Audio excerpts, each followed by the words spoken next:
Okay, down here at the Taters, and this you can see, if you can, it's not very good lighting here, but where I've got the hay over top of these taters, and I've also seen where the chickens have said, hey, cool, there's taters under here. So they're getting dug up. I knew this wasn't going to be a good idea. I mean, look at this. There. Look at this one. Yeah, that's going to be super good for it. I mean, what the hell?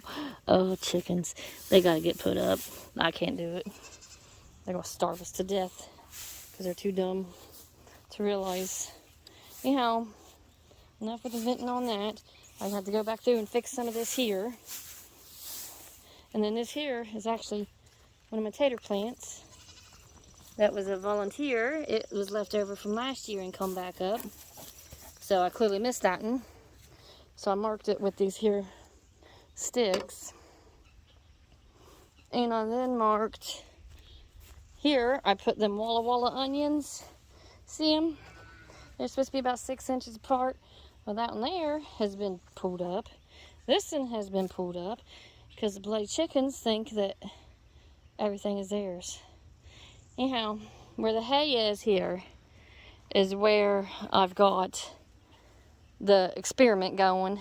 And then where I start these single sticks here is where we dug the trench and actually put taters in.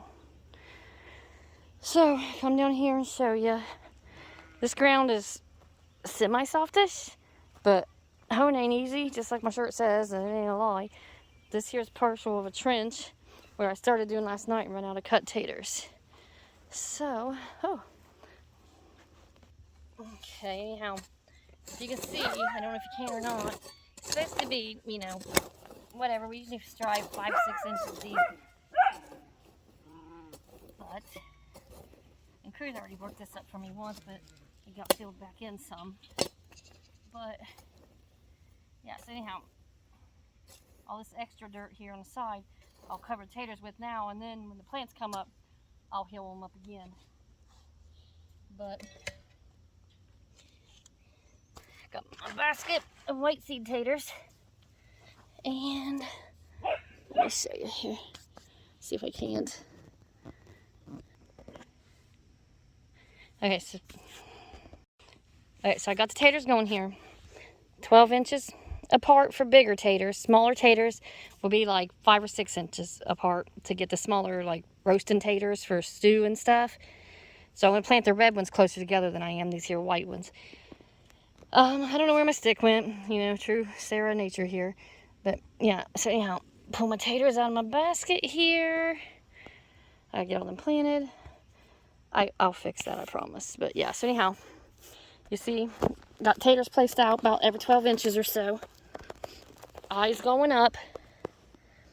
The where you cut it goes down. Eyes facing upward. So, just like so. See that one there? That one's got really good eyes. Also got a lot of dirt going on now. That one there. And then, clearly, I got a heck of a mountain going over here. But this one here goes down in here. And then literally, you just go through, cover them up, cover them over. As the plant comes up, I'll show you what we do next, but we'll be a bit before we start getting plants up. But yeah, anyhow, and it's smarter. Cover them over with a hoe here instead of on your hands and knees so much. But I was down there, so that's how I done it.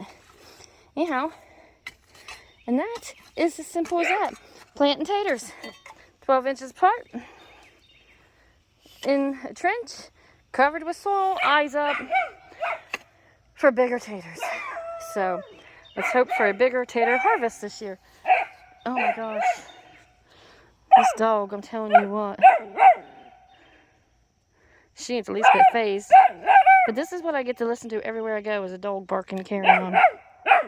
Yeah, yes. Anyhow, back to taters. That is 1, 2, 3, 4, 5 rows in, finished. I finished this in here. That made it a true 5th row. So I'll get to start digging trenches again. I might not have enough space. We'll figure it out. Anyhow, we'll keep on going.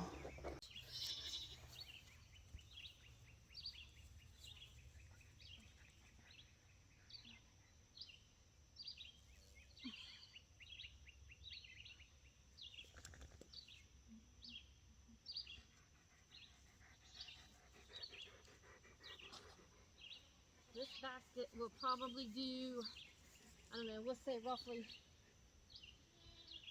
2 more rows after that one and finishing this in here off. And then from there, I still have probably another half basket load, then I've got all the reds to do. So yeah, I don't know if I'm gonna have enough space in this spot or not. I've never put 75 pounds of seed taters up here before, so I guess we'll find out. Might have to make some a lot more smaller than I intended.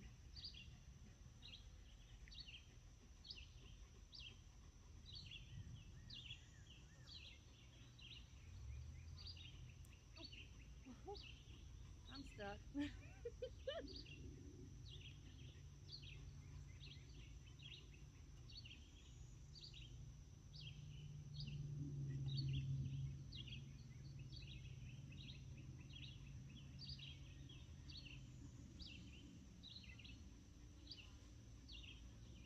Anyhow, it's that simple. Hoe your row. Place your taters. You don't want sunlight on them. That's where you get your green taters from. Like the sun poison on them. It won't kill you. But... Okay, that's it for how you do it. I mean, you got the gist of it. Showed you how to cut them, place them, bury them, you know, all the good routine of it. I have over half a garden yet to go. Y'all don't need to watch me doing the same thing over and over and over. Hopefully a kid will come home and can help me hoe, because, well, I don't like it, and that's why I'm fat, because I don't do it.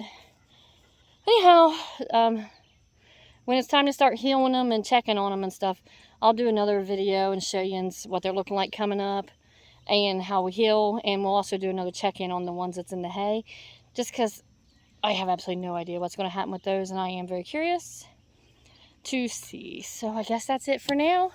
Wish me luck so I don't drop over while I'm trying to get these stinking taters in. I mean, it's evening-ish. It's pushing 6. This should be cooling off.